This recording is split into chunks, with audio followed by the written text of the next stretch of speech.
Pag wala tayong disiplina, pag ayaw sumunod ang tao, wala talaga.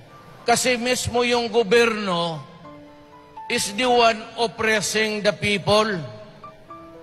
Alam mo dito sa bayan natin, dalawang klase ito. Yung nasa taas, yung mga mayayaman, yung mga bilyonaryo, at kung anong pinaggagawa, tax evasion, smuggling of rice. Napunta pa ako ng Senado, nag-testify ako, wala rin nangyari. Lahat, yung mga transaksyon, mga kaibigan, binibigay, hausyaw lahat yan. Pero bilyon ang nawawala, naghirap pa rin ang tao.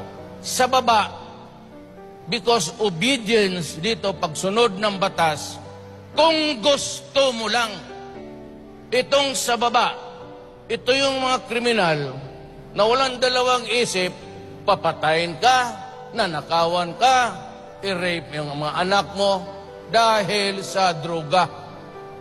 It is really driven by drugs, shabu. At maraming beses na ako nagpadayag sa Pilipinas. I am not normally a person who would call the president. But I remember there was a time kasagsagan yung bala. Sinabi ko kay Mr. President, in-interview ako, I was in the tomb of my mother and father, and I called the attention of the President. I said, Mr. President Aquino, I supported you during the last election. Si Mar, sinuportahan ko yan. I never asked isang piso sa kanila. Sabi ko, Mr. President, when you won the presidency, you never saw me in Malacanang, not even my shadow. Wala akong hiningi sa inyo ni isang basket na project. But this time, I have to talk to you publicly because it is government which is oppressing the people. Pagbaba mo pa lang dyan sa airport, himulbulan ang sa Bisaya. Yung badok na buhusan mo na mainit na tubig, hinihimulbulan na dyan.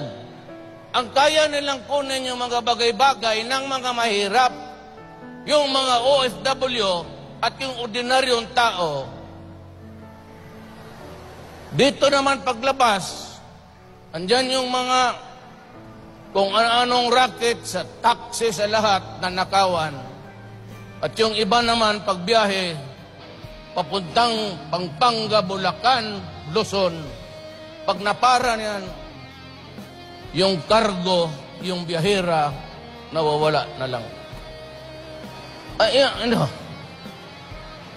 It is the solemn duty of government to provide security to the people.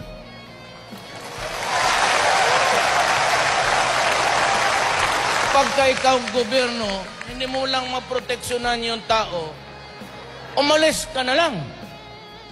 Wala kang silbi.